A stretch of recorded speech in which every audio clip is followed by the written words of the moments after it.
El conflicto de los siglos.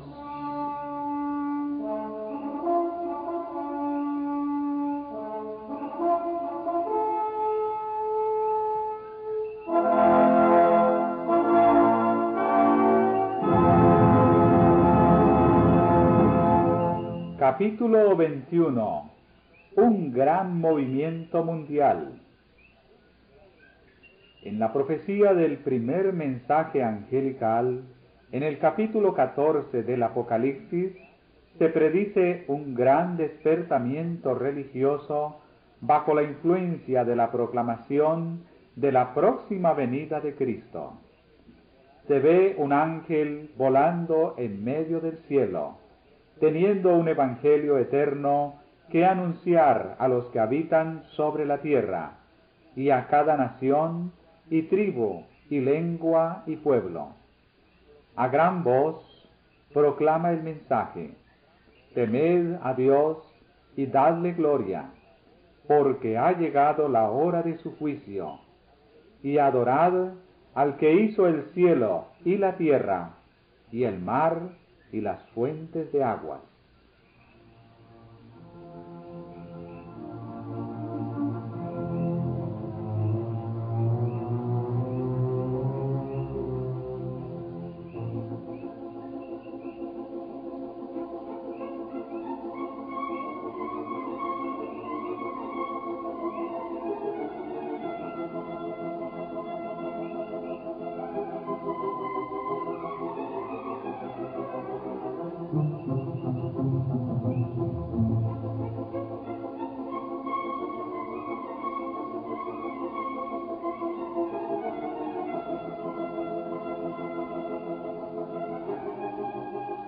La circunstancia de que se diga que es un ángel el heraldo de esta advertencia no deja de ser significativa. La divina sabiduría tuvo a bien representar el carácter augusto de la obra que el mensaje debía cumplir y el poder y gloria que debían acompañarlo, por la pureza, la gloria y el poder del mensajero celestial. Y el vuelo del ángel en medio del cielo, la gran voz con la que se iba a dar la amonestación y su promulgación a todos los que habitan la tierra, a cada nación y tribu y lengua y pueblo, evidencian la rapidez y extensión universal del movimiento.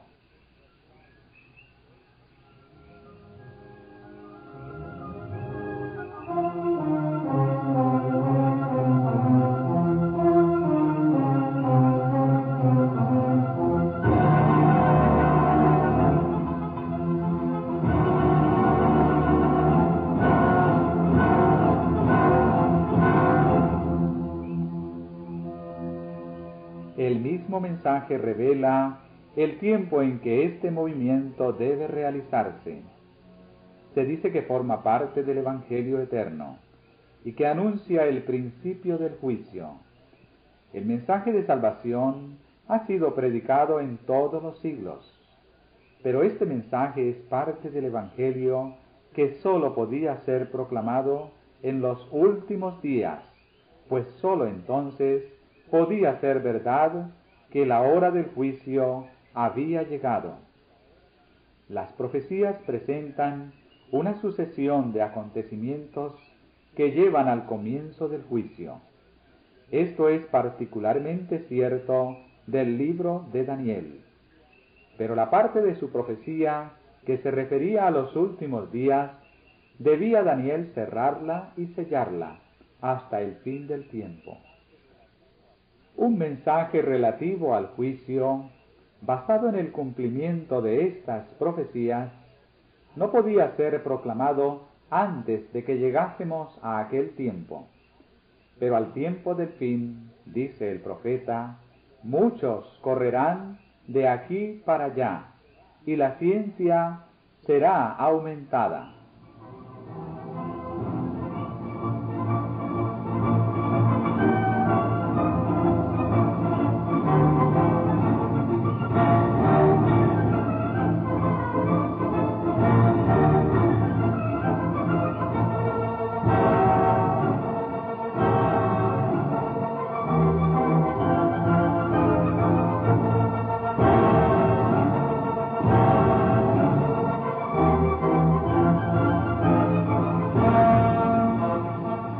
apóstol Pablo advirtió a la Iglesia que no debía esperar la venida de Cristo en tiempo de él. Ese día, dijo, no puede venir sin que haya venido primero la apostasía y sin que haya sido revelado el hombre de pecado.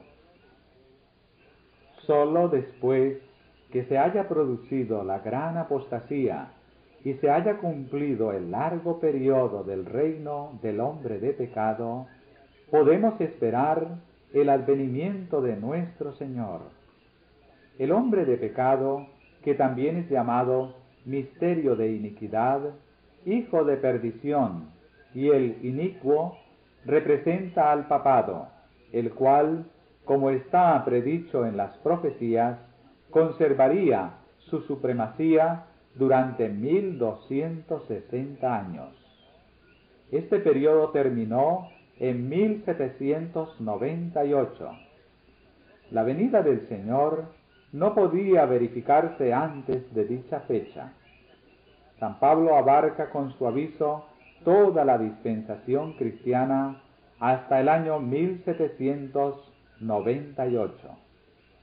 Solo después de esta fecha debía ser proclamado el mensaje de la segunda venida de Cristo.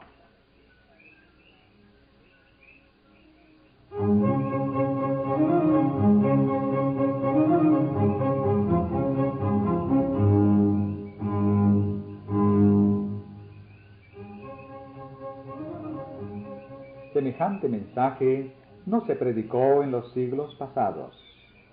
San Pablo, como lo hemos visto, no lo predicó. Predijo a sus hermanos la venida de Cristo para un porvenir muy lejano. Los reformadores no lo proclamaron tampoco. Martín Lutero fijó la fecha del juicio para cerca de 300 años después de su época. Pero desde 1798 el libro de Daniel ha sido desellado. La ciencia de las profecías ha aumentado y muchos han proclamado el solemne mensaje del juicio cercano.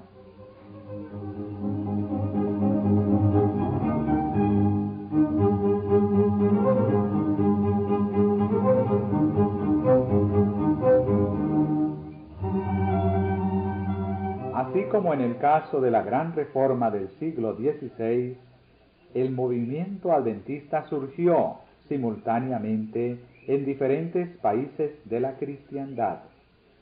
Tanto en Europa como en América hubo hombres de fe y de oración que fueron inducidos a estudiar las profecías y que al escudriñar la palabra inspirada hallaron pruebas convincentes de que el fin de todas las cosas era inminente.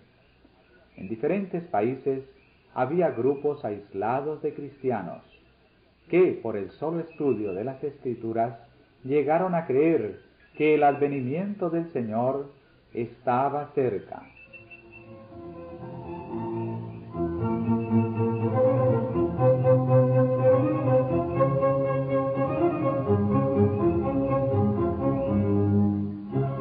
En 1821, 3 años después de haber llegado Miller a su modo de interpretar las profecías que fijan el tiempo del juicio, el doctor José Wolf, el misionero universal, empezó a proclamar la próxima venida del Señor.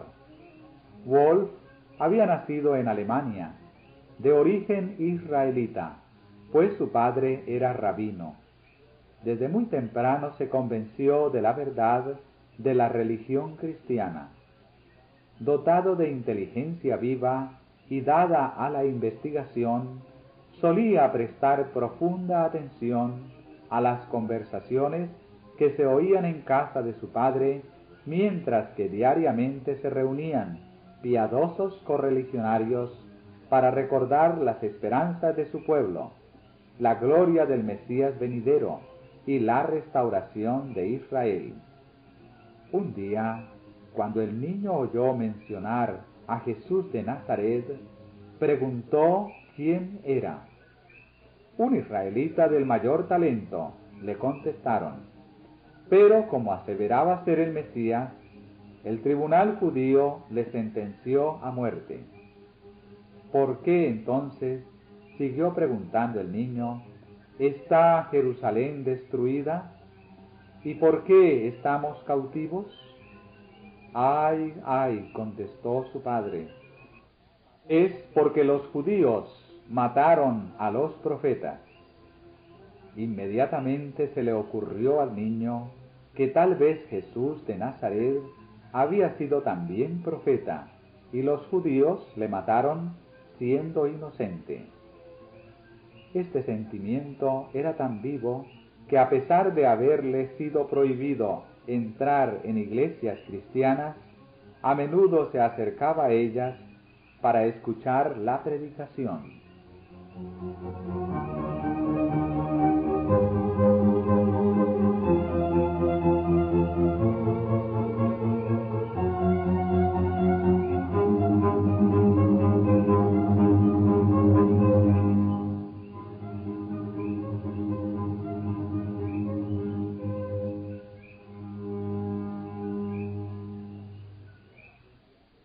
Cuando tenía apenas 7 años, habló un día con jactancia a un anciano cristiano vecino suyo del triunfo futuro de Israel y del advenimiento del Mesías.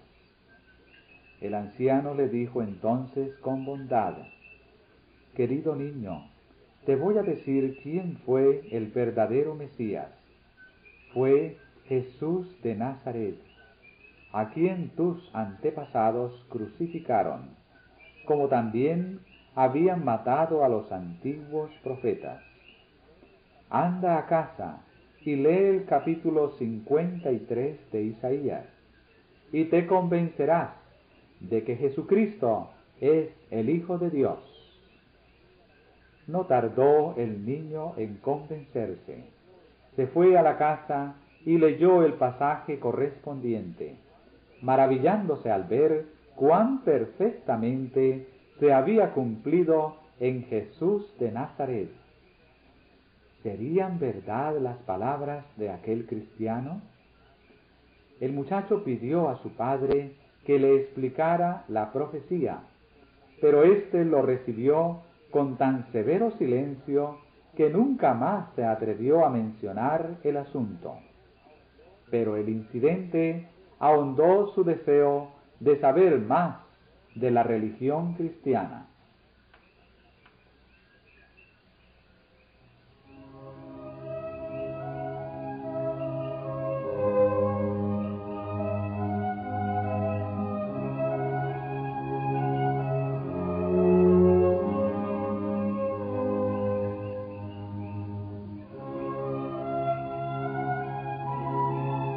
El conocimiento que buscaba le era negado premeditadamente en su hogar judío. Pero cuando tuvo 11 años, dejó la casa de su padre y salió a recorrer el mundo para educarse por sí mismo y para escoger su religión y su profesión. Se albergó por algún tiempo en casa de unos parientes, pero no tardó en ser expulsado como apóstata, y solo y sin un centavo tuvo que abrirse camino entre extraños. Fue de pueblo en pueblo, estudiando con diligencia y ganándose la vida enseñando hebreo. Debido a la influencia de un maestro católico, fue inducido a aceptar la fe romanista y se propuso ser misionero para su propio pueblo. Con tal objeto fue, pocos años después, a proseguir sus estudios en el Colegio de la Propaganda en Roma. Allí, su costumbre de pensar con toda libertad y de hablar con franqueza le hicieron tachar de herejía. Atacaba abiertamente los abusos de la Iglesia e insistía en la necesidad de una reforma. Aunque al principio fue tratado por los dignatarios papales con favor especial, fue luego alejado de Roma.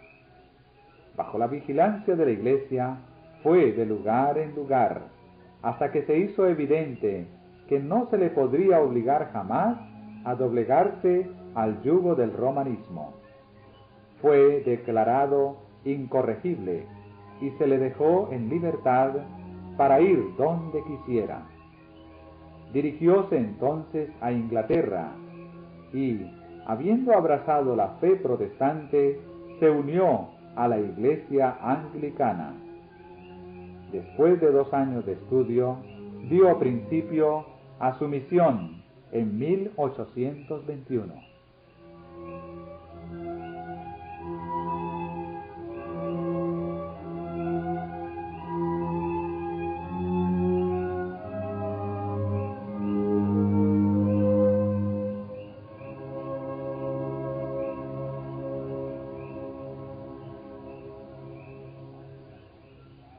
Al aceptar la gran verdad del primer advenimiento de Cristo como varón de dolores, experimentado en quebranto, Wolf comprendió que las profecías presentan con igual claridad su segundo advenimiento en poder y gloria. Y mientras trataba de conducir a su pueblo a Jesús de Nazaret como al prometido, y a presentarle su primera venida en humillación, como un sacrificio por los pecados de los hombres, le hablaba también de su segunda venida como Rey y Libertador.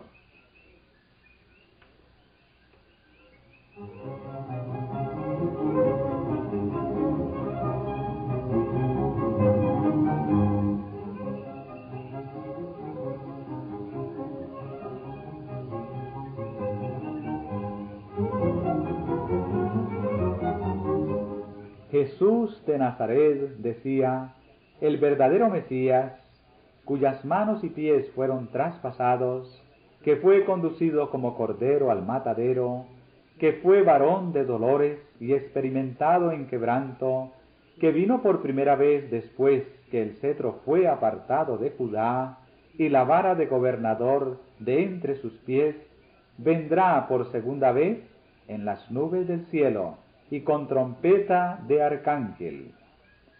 Sus pies se asentarán sobre el monte de los olivos, y el dominio sobre la creación, que fue dado primeramente a Adán y que le fue quitado después, será dado a Jesús.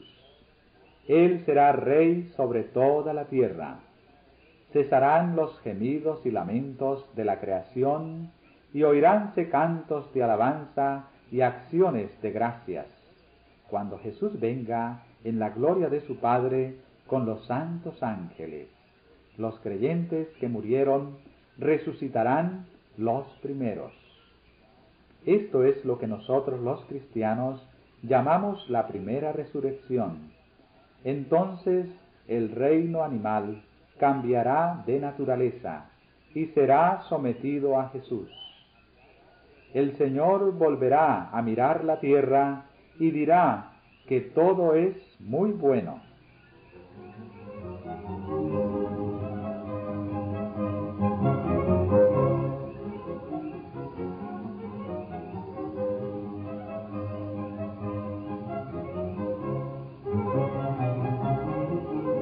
Wolf creía inminente la venida del Señor. Según su interpretación de los periodos proféticos, la gran consumación debía verificarse en fecha no muy diferente de la señalada por Miller. A los que se fundaban en el pasaje del día y hora nadie sabe, para afirmar que nadie podía saber nada respecto a la proximidad del advenimiento, Wolf les contestaba: ¿dijo el Señor que el día y la hora no se sabrían jamás? ¿No nos dio señales de los tiempos para que reconociéramos siquiera la proximidad de su venida, como se reconoce la cercanía del estío por la higuera cuando brotan sus hojas? No conoceremos jamás ese tiempo cuando Él mismo nos exhortó no sólo a leer la profecía de Daniel, sino también a comprenderla. Y es precisamente en Daniel donde se dice que las palabras serían selladas hasta el tiempo del fin, lo que era el caso en su tiempo, y que muchos correrán de aquí para allá, expresión hebraica que significa observar y pensar en el tiempo. Y la ciencia respecto a ese tiempo será aumentada. Además, nuestro Señor no dice que la proximidad del tiempo no será conocida, sino que nadie sabe con exactitud el día ni la hora. Dice que se sabrá bastante por las señales de los tiempos, para inducirnos a que nos preparemos para su venida, así como Noé preparó el arca.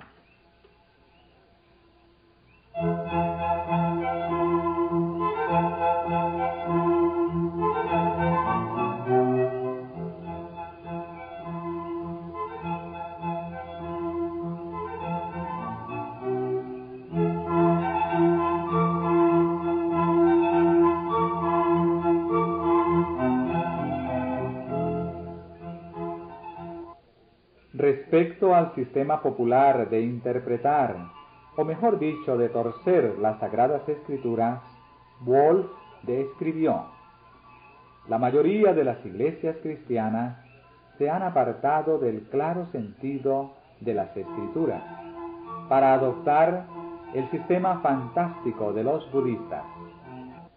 Creen que la dicha futura de la humanidad consistirá en cernerse en el aire, y suponen que cuando se lee judíos debe entenderse gentiles, y cuando se lee Jerusalén debe entenderse la iglesia, y que si se habla de la tierra es por decir cielo, que por la venida del Señor debe entenderse el progreso de las sociedades de misiones, y que subir a la montaña de la casa del Señor significa una gran asamblea de los metodistas.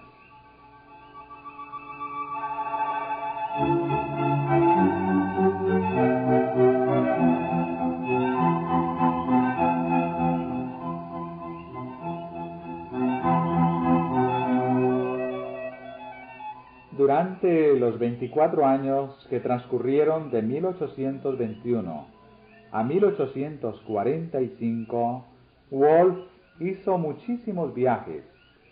Recorrió en África, Egipto y Abisania. En Asia, la Palestina, Siria, Persia, Bókhara y la India. Visitó también los Estados Unidos de Norteamérica y de paso, para aquel país predicó en la isla de Santa Elena. Llegó a Nueva York en agosto de 1837 y después de haber hablado en aquella ciudad, predicó en Filadelfia y Baltimore y finalmente se dirigió a Washington.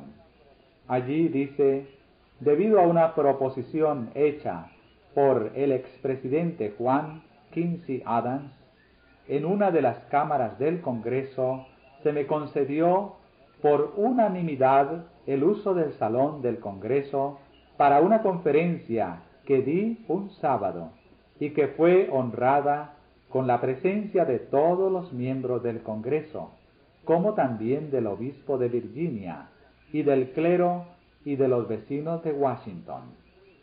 El mismo honor me fue conferido por los miembros del gobierno de New Jersey y de Pensilvania, en cuya presencia di conferencias sobre mis investigaciones en el Asia, como también sobre el reinado personal de Jesucristo.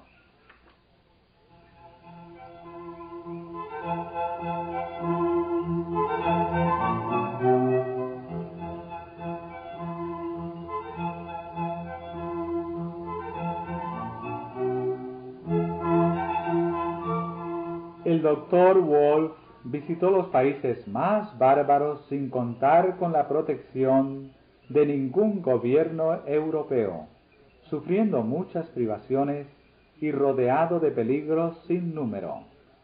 Fue apaleado y reducido al hambre, vendido como esclavo y condenado 3 veces a muerte, fue atacado por bandidos y a veces estuvo a punto de morir de sed.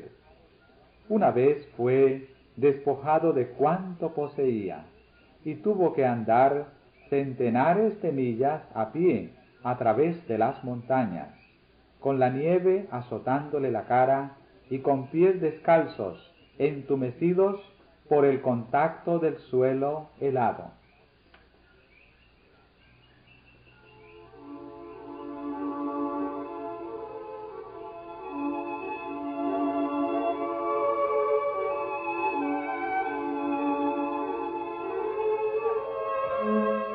Cuando se le aconsejó que no fuera sin armas entre tribus salvajes y hostiles, declaró estar provisto de armas.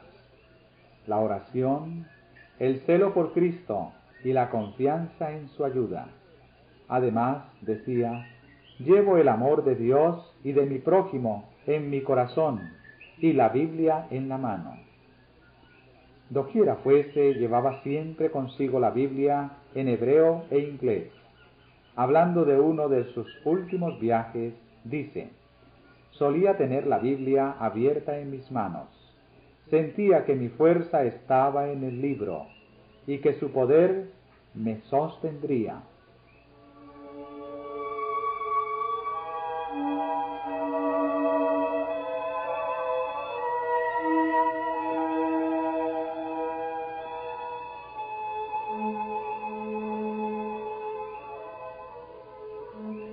Perseveró así en sus labores hasta que el mensaje del juicio quedó proclamado en gran parte del mundo habitado. Distribuyó la palabra de Dios entre judíos, turcos, parsis e hindúes, y entre otros muchos pueblos y razas, anunciando por todas partes la llegada del reino del Mesías.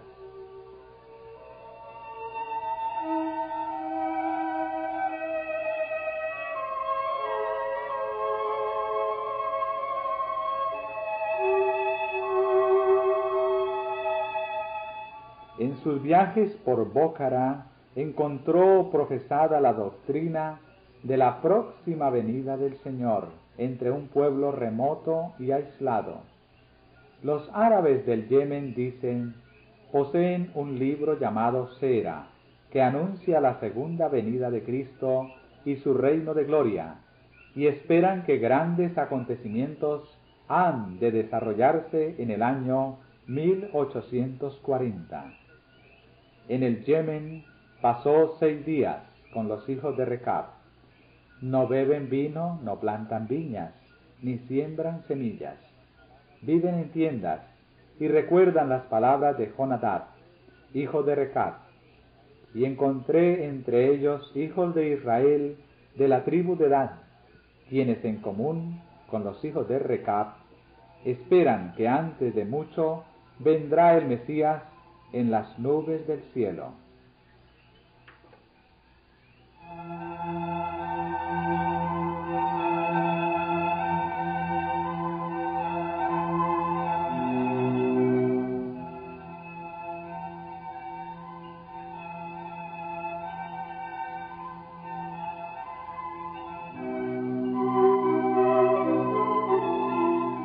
Otro misionero encontró una creencia parecida en Tartaria. Un sacerdote tártaro preguntó al misionero cuándo vendría Cristo por segunda vez. Cuando el misionero le contestó que no sabía nada de eso, el sacerdote pareció admirarse mucho de tanta ignorancia por parte de uno que profesaba enseñar la Biblia y manifestó su propia creencia fundada en la profecía de que Cristo vendría hacia 1844.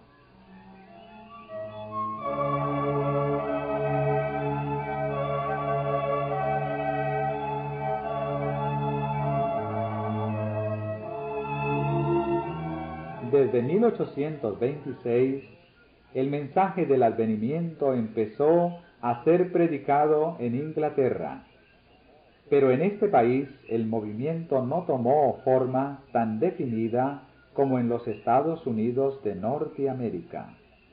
no se enseñaba tan generalmente la fecha exacta del advenimiento, pero la gran verdad de la próxima venida de Cristo en poder y gloria fue extensamente proclamada. Y eso no sólo entre los disidentes y no conformistas. El escritor inglés Moran Brock dice que cerca de 700 ministros de la Iglesia anglicana predicaban este Evangelio del Reino. El mensaje que fijaba el año 1844 como fecha de la venida del Señor fue también proclamado en Gran Bretaña. Circularon profusamente las publicaciones adventistas procedentes de los Estados Unidos. Se reimprimieron libros y periódicos en Inglaterra. Y en 1842, Roberto Winter, súbdito inglés que había aceptado la fe adventista en Norteamérica, regresó a su país para anunciar la venida del Señor. Muchos se unieron a él en la obra y el mensaje del juicio fue proclamado en varias partes de Inglaterra.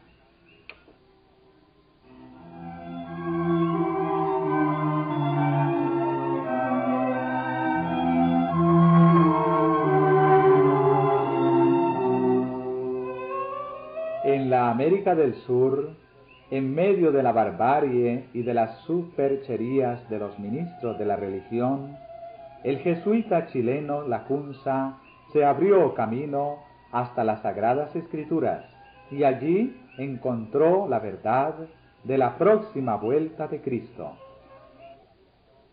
Impelido a dar el aviso, pero deseando no obstante librarse de la censura de Roma, publicó sus opiniones bajo el seudónimo de Rabí Ben Ezra, dándose por judío convertido.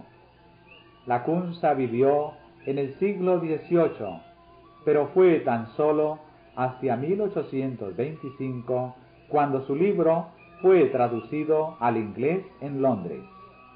Su publicación contribuyó a aumentar el interés que se estaba despertando ya en Inglaterra por la cuestión del segundo advenimiento.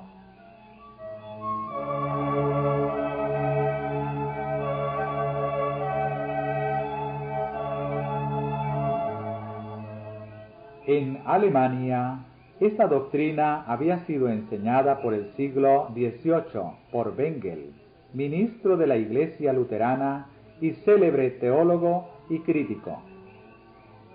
Al terminar su educación, Bengel se había dedicado al estudio de la teología, hacia la cual se sentía naturalmente inclinado por el carácter grave y religioso de su espíritu, que ganó en profundidad y robustez merced a su temprana educación y a la disciplina. Como otros jóvenes de carácter reflexivo, antes y después de él, tuvo que luchar con dudas y dificultades de índole religiosa, y él mismo alude con mucho sentimiento a los muchos dardos que atravesaron su pobre corazón y que amargaron su juventud. Llegado a ser miembro del consistorio de Wittenberg, abogó por la causa de la libertad religiosa. Si bien defendía los derechos y privilegios de la Iglesia, abogaba porque se concediera toda libertad razonable a los que se sentían constreñidos por motivos de conciencia a abandonar la Iglesia oficial. Aún se dejan sentir hoy día en su país natal los buenos efectos de su política.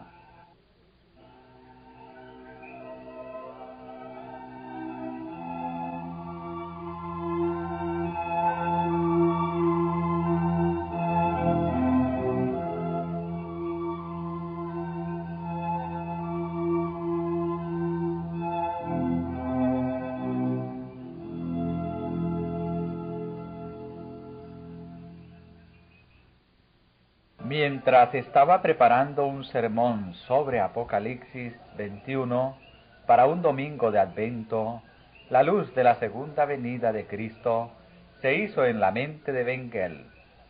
Las profecías del Apocalipsis se desplegaron ante su inteligencia como nunca antes.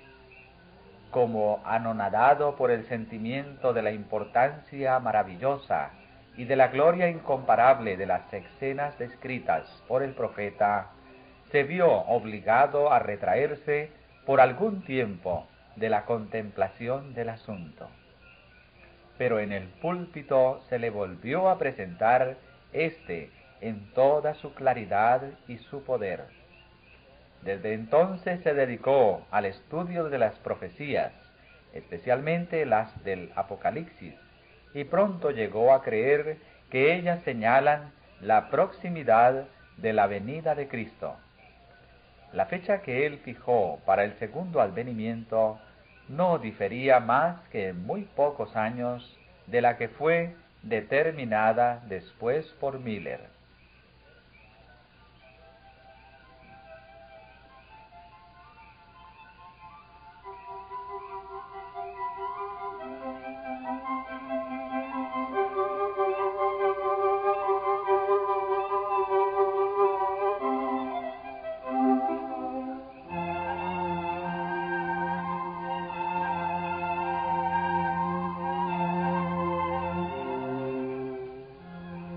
Los escritos de Bengel se propagaron por toda la cristiandad.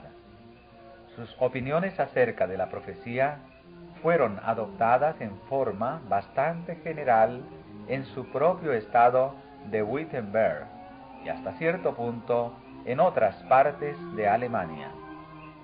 El movimiento continuó después de su muerte y el mensaje del advenimiento se dejó oír en Alemania, al mismo tiempo que estaba llamando la atención en otros países. Desde fecha temprana, algunos de los creyentes fueron a Rusia y formaron allí colonias, y la fe de la próxima venida de Cristo está aún viva entre las iglesias alemanas de aquel país.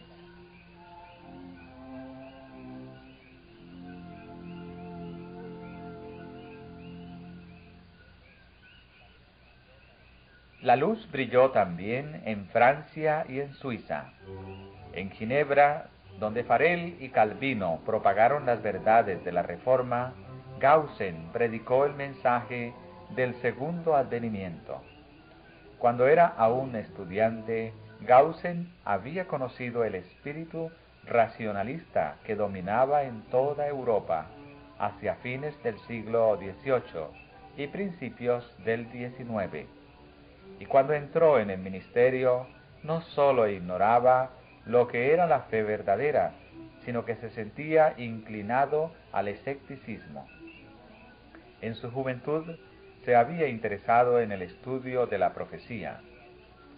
Después de haber leído la historia antigua de Rollin, su atención fue atraída al segundo capítulo de Daniel, y le sorprendió la maravillosa exactitud con que se había cumplido la profecía, según resalta de la relación del historiador. Había en esta un testimonio en favor de la inspiración de las Escrituras, que fue para él como un ancla en medio de los peligros de los años posteriores. No podía conformarse con las enseñanzas del racionalismo, y al estudiar la Biblia en busca de luz más clara, fue conducido después de algún tiempo a una fe positiva.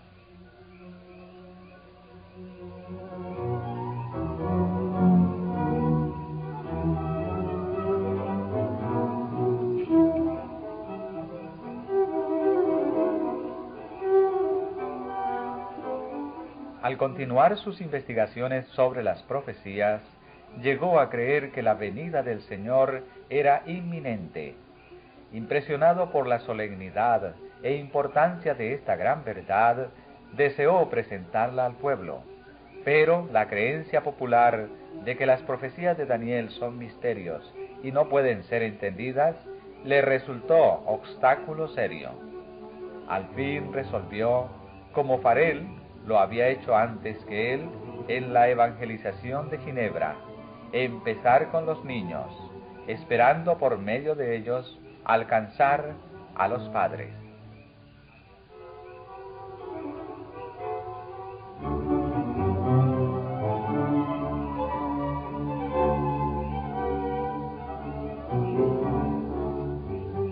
Al hablar de su propósito en esta tarea, decía él, tiempo después, deseo que se comprenda que no es a causa de su escasa importancia, sino a causa de su gran valor, por lo que yo deseaba presentar esas enseñanzas en esta forma familiar y por qué las dirigía a los niños.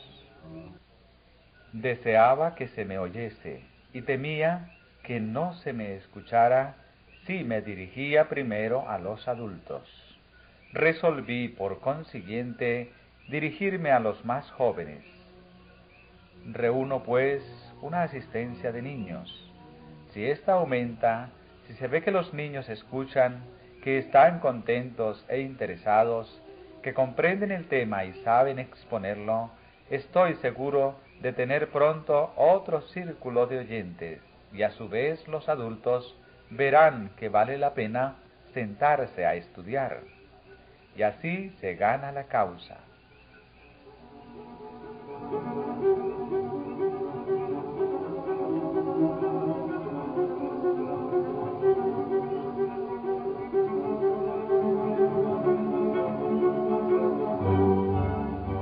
El esfuerzo fue recompensado. Al dirigirse a los niños, tuvo el gusto de ver acudir a la reunión a personas mayores. Las galerías de su iglesia se llenaban de oyentes atentos. Entre ellos habían hombres de posición y saber, así como extranjeros y otras personas que estaban de paso en Ginebra. Y así el mensaje era llevado a otras partes.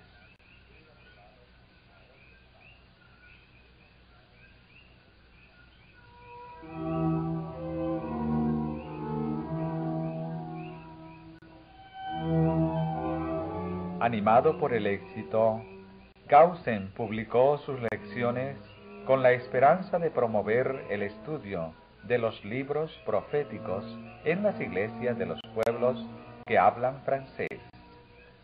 Publicar las lecciones dadas a los niños, dice Gaussen, equivale a decir a los adultos que hartas veces descuidan la lectura de dichos libros sobre pretexto de que son oscuros.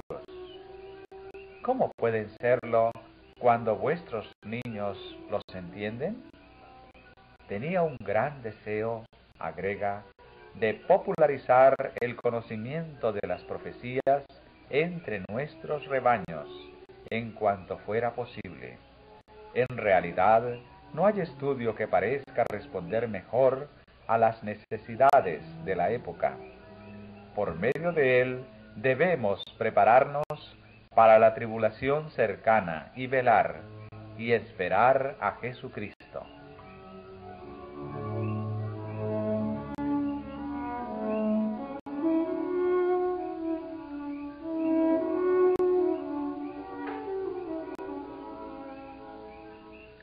Aunque Gaussen era uno de los predicadores más distinguidos y de mayor aceptación entre el público de idioma francés, fue suspendido del ministerio por el delito de haber hecho uso de la Biblia al instruir a la juventud en lugar del catecismo de la Iglesia, manual insípido y racionalista, casi desprovisto de fe positiva. Posteriormente fue profesor en una escuela de teología, sin dejar de proseguir su obra de catequista todos los domingos, dirigiéndose a los niños e instruyéndolos en las sagradas escrituras. Sus obras sobre las profecías despertaron también mucho interés. Desde la cátedra, desde las columnas de la prensa y por medio de su ocupación favorita como maestro de los niños, siguió aún muchos años ejerciendo extensa influencia y llamando la atención de muchos hacia el estudio de las profecías que enseñaban que la venida del Señor se acercaba.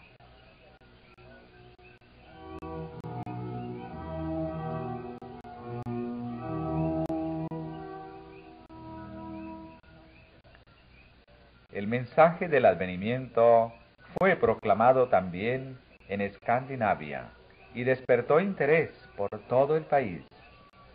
Muchos fueron turbados en su falsa seguridad, confesaron y dejaron sus pecados y buscaron perdón en Cristo. Pero el clero de la Iglesia oficial se opuso al movimiento y debido a su influencia, algunos de los que predicaban el mensaje fueron encarcelados. En muchos puntos donde los predicadores de la próxima venida del Señor fueron así reducidos al silencio, plugó a Dios enviar el mensaje de modo milagroso por conducto de niños pequeños. Como eran menores de edad, la ley del Estado no podía impedírselo y se les dejó hablar sin molestarlos.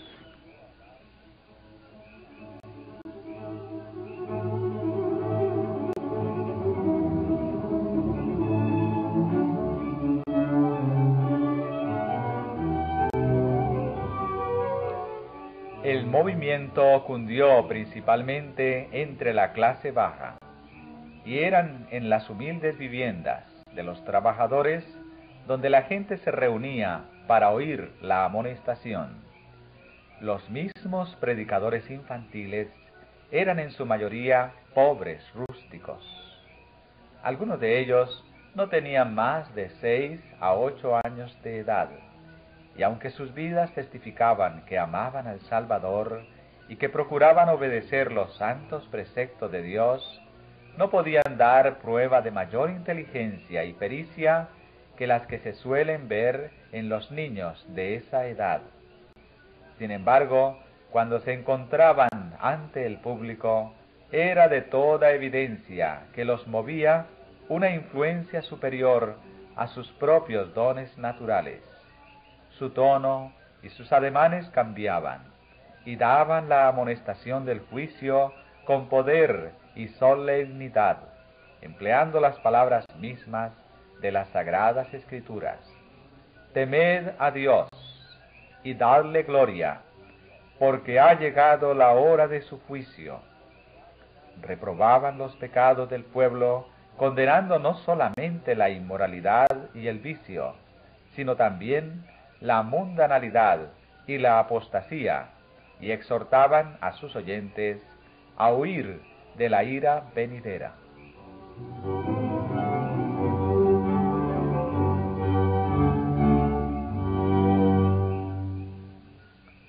La gente oía temblando. El Espíritu convincente de Dios hablaba a sus corazones. Muchos eran inducidos a escudriñar las Santas Escrituras con profundo interés. Los intemperantes y los viciosos se enmendaban, otros renunciaban a sus hábitos deshonestos y se realizaba una obra tal que hasta los ministros de la Iglesia oficial se vieron obligados a reconocer que la mano de Dios estaba en el movimiento.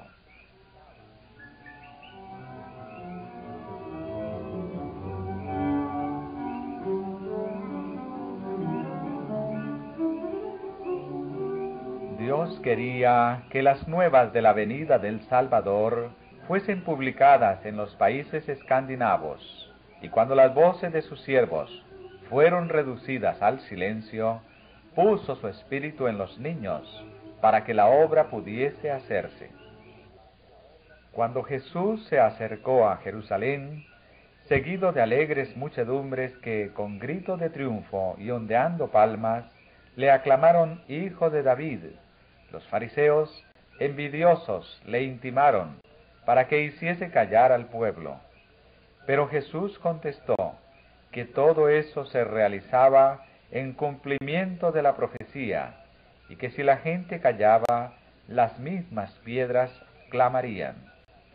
El pueblo, intimidado por las amenazas de los sacerdotes y de los escribas, dejó de lanzar aclamaciones de júbilo al entrar por las puertas de Jerusalén.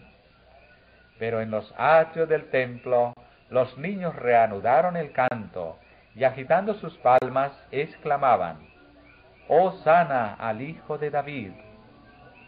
Cuando los fariseos, con amargo descontento, dijeron a Jesús: «¿Oyes lo que estos dicen?», el Señor contestó: «Sí, ¿nunca leísteis?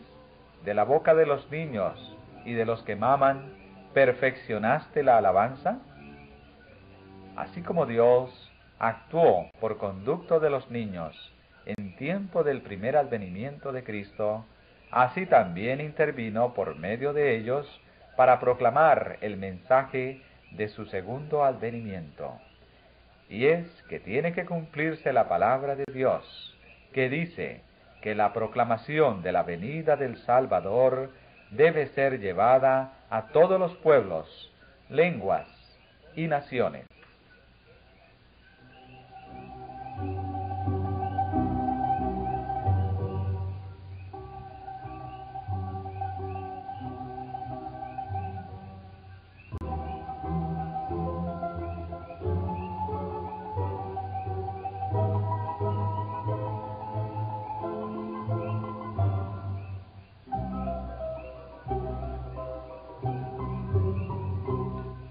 A Guillermo Miller y a sus colaboradores les fue encomendada la misión de predicar la amonestación en los Estados Unidos de Norteamérica.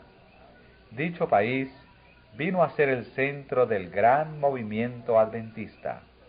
Allí fue donde la profecía del mensaje del primer ángel tuvo su cumplimiento más directo.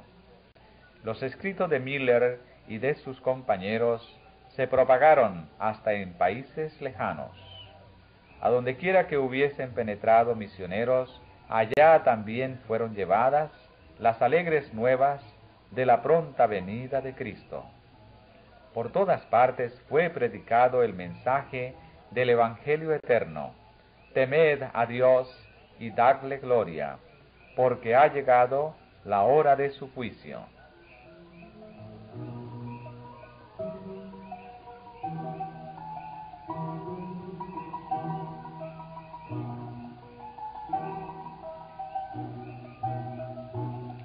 El testimonio de las profecías que parecían señalar la fecha de la venida de Cristo para la primavera de 1844 se arraigó profundamente en la mente del pueblo.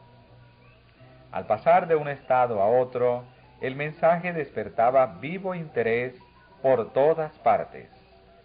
Muchos estaban convencidos de que los argumentos de los pasajes proféticos eran correctos, y sacrificando el orgullo de la opinión propia, aceptaban alegremente la verdad. Algunos ministros dejaron también a un lado sus opiniones y sentimientos sectarios, y con ellos sus mismos sueldos y sus iglesias, y se pusieron a proclamar la venida de Jesús. Fueron, sin embargo, comparativamente pocos los ministros que aceptaron este mensaje. Por eso, la proclamación de éste fue confiada en gran parte a humildes laicos. Los agricultores abandonaban sus campos, los artesanos sus herramientas, los comerciantes sus negocios, los profesionales sus puestos, y no obstante, el número de los obreros era pequeño comparado con la obra que había que hacer. La condición de una iglesia impía y de un mundo sumergido en la maldad oprimía el alma de los verdaderos centinelas, que sufrían voluntariamente trabajos y privaciones para invitar a los hombres a arrepentirse para salvarse. A pesar de la oposición de Satanás, la obra siguió adelante y la verdad del advenimiento fue aceptada por muchos miles.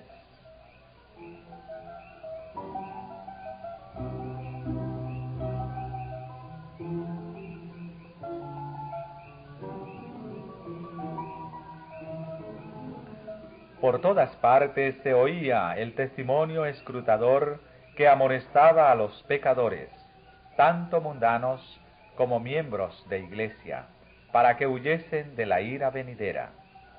Como Juan el Bautista, el precursor de Cristo, los predicadores ponían la segur a la raíz del árbol e instaban a todos a que hiciesen frutos dignos de arrepentimiento. Sus llamamientos conmovedores contrastaban notablemente con las seguridades de paz y salvación que se oían desde los púlpitos populares. Y dondequiera que se proclamaba el mensaje, conmovía al pueblo. El testimonio sencillo y directo de las Sagradas Escrituras, inculcado en el corazón de los hombres por el poder del Espíritu Santo, producía una fuerza de convicción a la que sólo pocos podían resistir. Personas que profesaban cierta religiosidad fueron despertadas de su falsa seguridad. Vieron sus apostasías, su mundanalidad y poca fe, su orgullo y egoísmo. Muchos buscaron al Señor con arrepentimiento y humillación. El apego que por tanto tiempo se había dejado sentir por las cosas terrenales, se dejó entonces sentir por las cosas del cielo. El Espíritu de Dios descansaba sobre ellos, y con corazones ablandados y subyugados se unían para exclamar: «Temed a Dios y dadle gloria, porque ha llegado la hora de su juicio».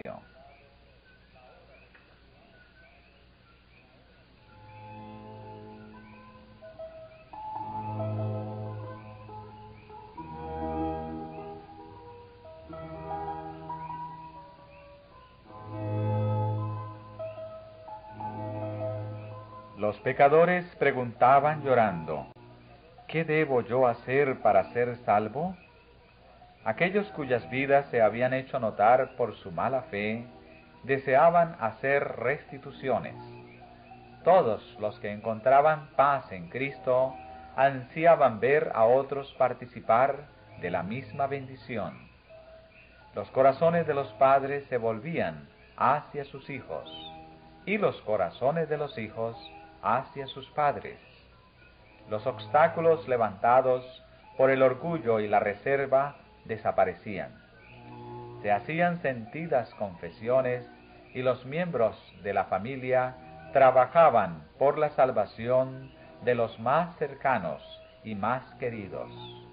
A menudo se oían voces de ardiente intercesión. Por todas partes había almas que con angustia luchaban con Dios.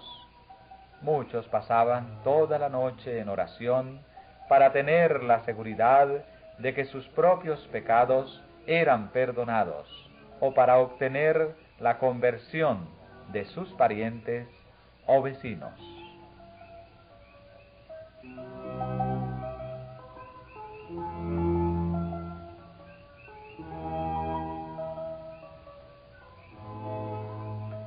Todas las clases de la sociedad se agolpaban en las reuniones de los adventistas.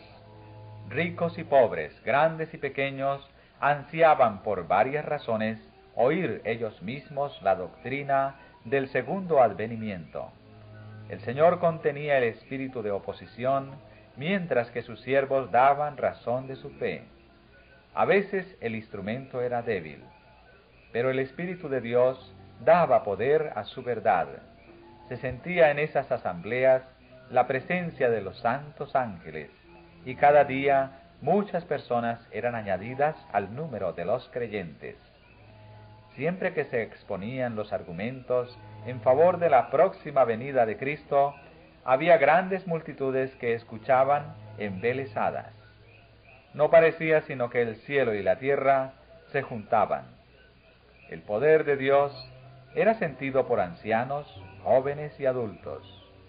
Los hombres volvían a sus casas cantando alabanzas, y sus alegres acentos rompían el silencio de la noche. Ninguno de los que asistieron a las reuniones podrá olvidar jamás escenas de tan vivo interés.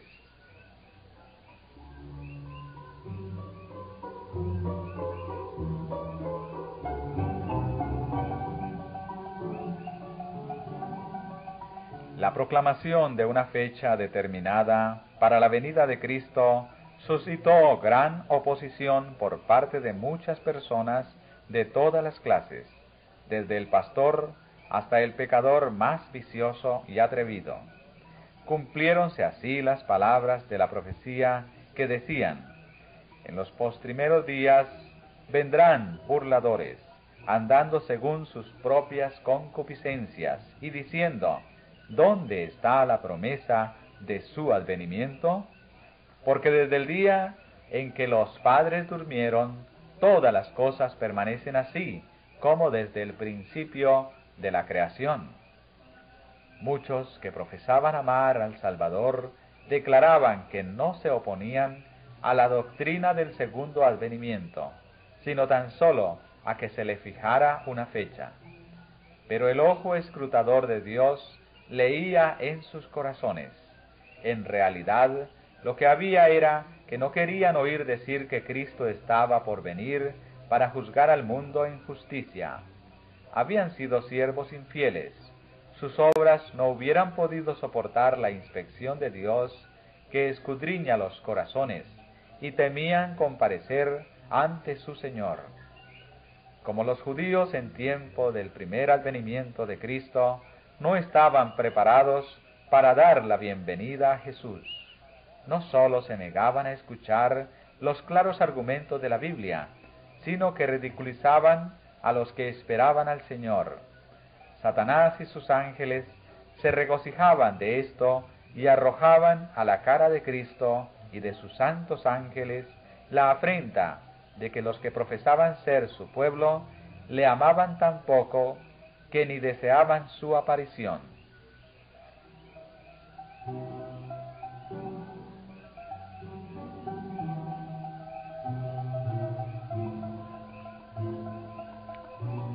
Nadie sabe el día ni la hora, era el argumento aducido con más frecuencia por los que rechazaban la fe del advenimiento. El pasaje bíblico dice: empero del día y hora nadie sabe, ni aun los ángeles de los cielos, sino mi Padre solo. Los que estaban esperando al Señor dieron una explicación clara y armoniosa de esta cita bíblica, y resultó claramente refutada la falsa interpretación que de ella hacían sus adversarios.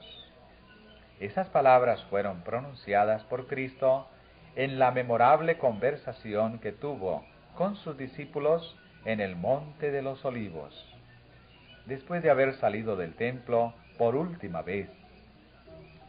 Los discípulos habían preguntado: ¿qué señal habrá de tu venida y del fin del mundo? Jesús les dio las señales y les dijo: cuando viereis todas estas cosas, sabed que está cercano a las puertas. No debe interpretarse una declaración del Salvador en forma que venga a anular otra. Aunque nadie sepa el día ni la hora de su venida, se nos exhorta y se requiere de nosotros que sepamos cuándo está cerca. Se nos enseña, además, que menospreciar su aviso y negarse a averiguar cuándo su advenimiento esté cercano será tan fatal para nosotros como lo fue para los que viviendo en días de Noé no supieron cuándo vendría el diluvio. Y la parábola del mismo capítulo, que pone en contraste al siervo fiel y al malo, y que señala la suerte de aquel que dice en su corazón: mi Señor se tarda en venir, enseña cómo considerará y recompensará a Cristo